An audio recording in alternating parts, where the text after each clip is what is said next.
So I want to talk about the business in regards to what it's like to run a spiritual business. And I think if you're a business owner and you're a self-employed person who provides a service of some sort, makeup, therapy, massage, like reflexology, spiritual business, tarot reader, whatever, then this video is for you. So it's kind of interesting because I've been doing this for a long time, and it's amazing the lessons that you learn as you progress. And so as you progress, your friendship circle becomes smaller. Your support from your family is almost non-existent, where you could probably count on one hand the amount of people that actually support you, promote you, will buy products from you, will get a treatment from you, etc.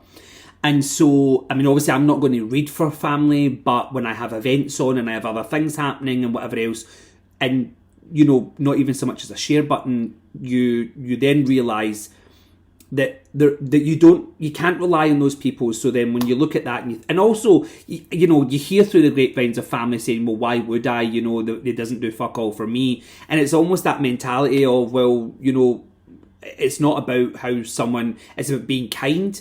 And they don't have anything, they work for a company, so I can't support them in any way if they're, you know, a cleaner. I can't go in and say, hey, wait, I'll come and help you do your fucking job that day.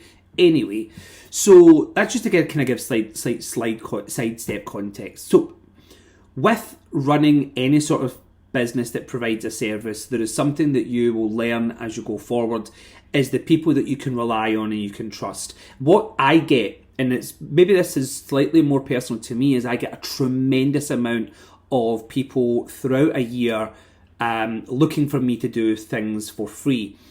Giveaway readings, giveaway, you know, gift vouchers for readings to raffle prizes, donate myself for free to events, for fundraising of some sort. I donate myself to charity and my own chosen charity, and I do two things for that a year normally. Or I will take money from events that I've done and give money. It's been so far the Terence Higgins Trust, which is where my savings and money for things has went to, and I've still put the final deposit in from that. I collected some money. People were not so happy to collect for that kind of, or give to that. So my other way of is I have a food bank at my centre, Glasgow Spiritual Centre. And that's my way of giving back to people who are in need, and there is no assessment required. You just reach out, say, hey, can I take some stuff from the food bank? Absolutely. Let's make an arrangement so you can come and get what you need.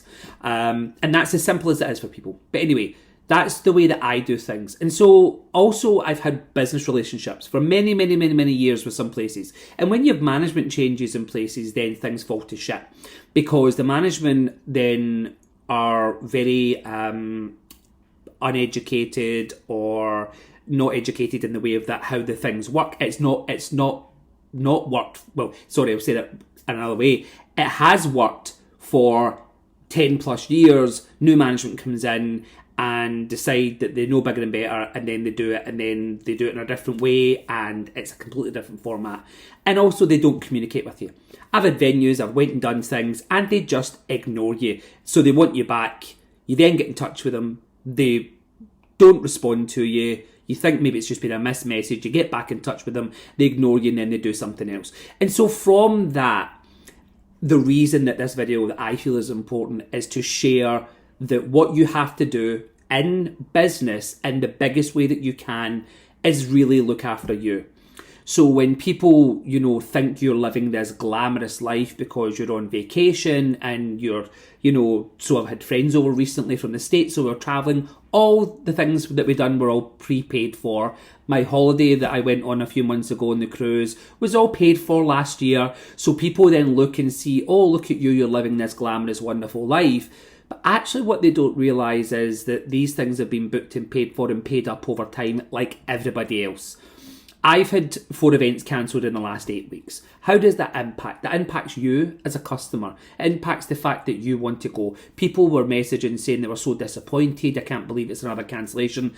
We're in a cost of living crisis, and if people don't buy tickets, then we can't put the event together. If there's 5 people there, the venue can't afford to pay extra staff to have a bar if only 5 people have bought a ticket. Or if even 19 people have bought a ticket. The venue can't afford to pay bar staff, 2 members of staff to control that bar or whatever it is, or to put staff in their function suite above or to the side of the main bar. So it's not just down to me saying, oh, there's not enough tickets, because I would work for a small amount of people, it doesn't bother me. But when venues have to look at things and how it works for them as well, but again, people then say, oh, we were going to come and there was 10 of us coming, but if you don't buy your tickets in advance, then the venues cancel the events as well as me. I communicate with venues regularly. And also, if there's been management changes and venues don't promote these events, then as much as I'm doing whatever I'm doing online, there is also then people are not buying tickets as well because they don't know the events are happening if posters are not in the window or not at the side of the bar or things like that. So the reason I'm telling you all this is learned experience from where I've came from and what I've done. One, it sadly becomes a very, very small circle that you're around. Two, you can't rely on family and friends to be the ones to support you because there is literally a handful of people that I could count on that genuinely do share support and do things for me. Or it's been strangers that have given to my food bank, not family. It's been random strangers that have come in and given their stuff, and not one member of my family has turned around and said, hey, can I give you a tube of toothpaste? Do you know? And it's just that. It's just that, and I'm not saying that this is a nasty thing in anybody's direction, but it's just for me in a personal point to look at it and see where the support is in a business. And I hope this reflects to you where you can take lessons from this and realise you're not alone. This is why I'm telling this story, because I don't want you to feel alone. Now, I have a centre in Gordon Street in Glasgow. It's bang in the heart of the city, and it is not cheap. And I, like everybody else, have bills. I don't just live this glamorous life where all the money rolls in and I go into a room and just roll about in a bag of money. It's just not like that. So I have to then think about things. And I'm not saying this to seem like a Debbie Downer or, a negative Nancy or anything. It's not that at all. I'm just trying to help other service providers. And this is really who this video is for. It's people who provide services that are struggling. I have friends reaching out to me and just saying, are you noticing the difference? I have other mediums reaching out and saying, are you noticing a decline in appointments? And I would probably say I had about 3 to 5 appointments booking each week, and now I'm noticing that it's not as much as that. Yes, my diary isn't available until December, and that might put people off as well. But I am worried about the future of things for all of us. And the personal journeys that we are all on to try and help. And like that, going back to the family who will say, well, it doesn't help me. No, maybe I don't.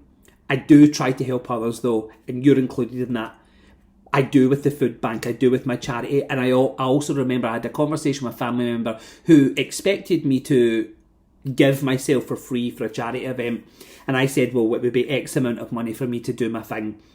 And there's multiple costing things that fall into, I just don't turn up and do the event. There's lots of things that I do where I provide a show, and there's things that go into that, including posters, tickets, etc., which I pay for all of that and give that to the people that are selling the tickets. So with that, this family member couldn't believe that I was then, because of this charity event they were doing, fundraising event, whatever, I was giving myself for free. And I'm saying charity because it wasn't actually a charity, like a registered charity. It was a fundraising event for a football thing or whatever. And I had said, well, that's fine. I'll do it if you take £450 from your wages at the end of this month and give it to that football thing. And the family member said to me, well, I can't. And I went, why not? And she said, because I've got bills to pay. And I went, do you get it yet? And then she went, oh, I realise. So this is my lesson to every one of you. This might be a rant. This might be me being too honest. This might get me into a bit of trouble. I am saying to all of the service providers that I'm here to help if I can. I'm here to make space for you to provide your services and treatments at Glasgow Spiritual Centre if I can. I'm here to let you know that you're not going through this on your own, and that you're not the only one in trouble. And I know that doesn't help, but it's just so you know that we're all feeling it out there. And I know that doesn't help anything, but please understand that you're not on this journey on your own. And if I can do anything to help, then please, please, please don't hesitate to get in touch. I really, really hope this video helps somebody. Let's stick together.